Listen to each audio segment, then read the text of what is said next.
ओम सच्चिदानंदरूपाय विश्वोत्पत्त्यादिहेतवे तापत्रय विनाशाय श्रीकृष्णाय वयं नमः। चतुर्थ अध्याय में हमने भगवान के मत्स्यावतार की कथा सुनी। इसके बाद में महाराज पृथु नारद जी से बोले कि हे मुनीश्वर, आप बहुत सुंदर कथा सुना रहे हैं। अब आप ये बताइए कि आपने कार्तिक और माघ का जो बहुत बड़ा फल कहा, अब उन दोनों के स्नान की क्या विधि है, क्या नियम है, हमें भली भांति बताइए। नारद जी बड़े प्रसन्न हुए और उन्होंने कहा कि हे राजन, आप स्वयं भगवान विष्णु के अंश से उत्पन्न हो, आपसे कुछ छुपा हुआ नहीं है, फिर भी आप पूछ रहे हैं, तो मैं जो कहता हूं उन नियमों को आप सुनिए।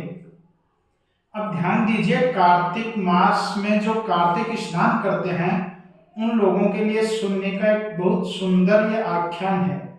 नारद जी ने कहा कि आश्विन महीने में जो शुक्ल पक्ष की एकादशी होती है, उस एकादशी से ही कार्तिक व्रत का आरंभ आलस्य से रहित होकर करें, अर्थात उसी दिन से स्नान प्रारंभ हो जाता है।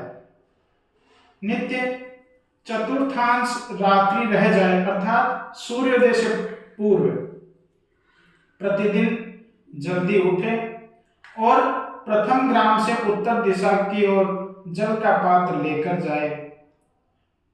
जो यज्ञोपवीत धारण करने वाले ब्राह्मण हैं, संध्या के समय कान पर यज्ञोपवीत स्थापित करें, उत्तर की ओर मुख करके भूमि में तृण बिछावे और सिर को वस्त्र से ढक लेवे। उस समय मुख को यत्न पूर्वक बांधकर थूकने और श्वास लेने से बचें। मलमूत्र का त्याग रात्रि में यदि करें तो दक्षिण की ओर मुख करें। अपने इंद्रियों को मिट्टी लगाकर 7 बार लेपन करें। इसके बाद में हाथों को भी मृत्तिका से पवित्र करें, धोवें। यह तो गृहस्थ का शौच नियम हुआ और इससे दुना ब्रह्मचारी को करना चाहिए। वानप्रस्थ के लिए 3 गुना और सन्यासियों के लिए 4 गुना कहा है। जो शौच दिन में कहा है उसका आधा रात में और उसका आधा रोगी के लिए है, और रोगी के लिए आधा मार्ग में है, मार्ग में जाते हुए। शौच कर्म से रहित मनुष्य की क्रिया निष्फल हो जाती है। मुख शुद्धि से रहित मनुष्यों को मंत्र फलदायक नहीं होते हैं। उसके बाद दांतन की और जीभ की शुद्धि भी यत्न पूर्वक करे। दंत धामन के निमित्त वृक्ष से प्रार्थना करें। देखिए, बिना प्रार्थना किए हुए वृक्ष से फूल पत्ती उसकी टहनी तोड़ना भी वर्जित कहा है हमारे शास्त्रों में। तो प्रार्थना क्या करें?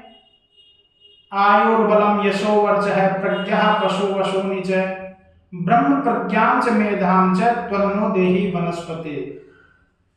प्रार्थना करके, हे देव, आयु, बल, यश, तेज, संतति, द्रव्य, वेद पठन, बुद्धि, हे वनस्पति, आप हमें प्रदान कीजिए। इस मंत्र को पढ़कर 12 मूल प्रमाण से गोलर आदि दूध के वृक्ष की दातुन लेकर दांत शुद्धि करें। क्षय और व्रत के दिन नहीं करें। प्रतिपदा, अमावस्या, नवमी, छठी, रविवार तथा चंद्र और सूर्य के ग्रहण में दंत धावन नहीं करना चाहिए। कांटों का वृक्ष कपास, संभाल, पीपल, बरगद, अरंड तथा दुर्गंध युक्त वृक्ष दंत धावन में वर्जित हैं। इनसे दातुन नहीं करना चाहिए। इसके बाद प्रसन्न मन हो, पुष्प गंध तांबूल लेकर भक्ति युक्त हो विष्णु अथवा शिव के मंदिर में जाएं। वहां देव के पाद्य अर्घ आदि उपचारों को पृथक पृथक करके और फिर स्तुति तथा नमस्कार करके गीत आदि मंगल गान करें। ताल, वेणु, मृदंग आदि की ध्वनि से युक्त जो भगवान के सामने नृत्य करते हैं, जो गाते हैं, उनका भी फूल, चंदन, पान इत्यादि से सत्कार करना चाहिए। देवालय में गान में तत्पर होने से भगवान विष्णु के सदृश अर्थात उनका स्वरूप हो जाता है। सतयुग में तप, यज्ञ, दान इनसे भगवान प्रसन्न होते हैं और कलयुग में जो भगवान की पाठ पूजन करते हैं, जो उनके लिए गाते हैं, नृत्य करते हैं, हे राजन, भगवान उनसे भी प्रसन्न होते हैं। नारद जी ने कहा कि मैंने एक बार भगवान से पूछा कि हे देवेश, आपका निवास कहाँ है, आप कहाँ रहते हो? तो भगवान ने बड़ा सुंदर जवाब दिया, हे नारद, न तो मैं वैकुंठ में बसता हूं और न योगियों के मन में ही। मेरे भक्त जहां गान करते हैं, मैं वहां नित्य स्थित रहता हूं। मेरे भक्तों की गंध, पुष्प आदि से जो मनुष्य पूजा करते हैं, उससे जितना मैं प्रसन्न होता हूं, हे नारद, वैसा प्रसन्न तो मैं अपनी पूजन से भी नहीं होता।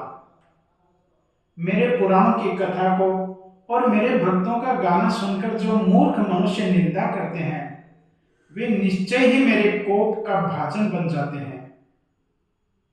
इसके बाद में नारद जी ने कहा कि सिरस, धतूरा, पुरैया, सेमल, अकोवा, अमलतास इनके फूलों से तथा अक्षतों से विष्णु के पूजन नहीं करनी चाहिए, अर्थात भगवान विष्णु की मूर्ति पर इनको नहीं चढ़ावें।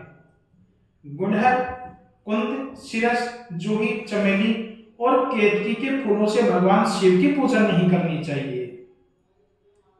लक्ष्मी की इच्छा करने वाला मनुष्य तुलसी दल से कभी भी गणेश जी की पूजन ना करे और दूर्वा अर्थात दूबड़ी, उससे दुर्गा की पूजन नहीं करे और अगच्छे के फूलों से सूर्य की पूजा नहीं करे। पूजा में जिन देवताओं के लिए जो सदा उत्तम है, उससे इस प्रकार पूजा करके देव जो भगवान हैं, उनसे क्षमा प्रार्थना करें। हे सुरेश्वर, हे देवताओं के स्वामी, मैंने मंत्रहीन, क्रियाहीन और भक्तिहीन जो पूजन किया है, हे देव, आप मेरी पूजन को स्वीकार कीजिए और आपकी कृपा से मेरी पूजन सफल हो, पूर्ण हो। इसके बाद प्रदक्षिणा करें, दंडवत प्रणाम करें और फिर भगवान से पुनः क्षमा याचना करें, नृत्य गीत आदि का समापन करें। जो मनुष्य कार्तिक की रात्रि में विष्णु की तथा शिव की भली भांति पूजन करेंगे, वे मनुष्य अपने परिवार सहित पाप रहित हो वैकुंठ भवन को प्राप्त करेंगे। ओम मंगलम भगवान विष्णुर्मंगलम गरुड़ध्वज मंगलम पुंडरीकाक्ष मंगलाय तनोहरि। बोले राधा दामोदर भगवान की जय हो।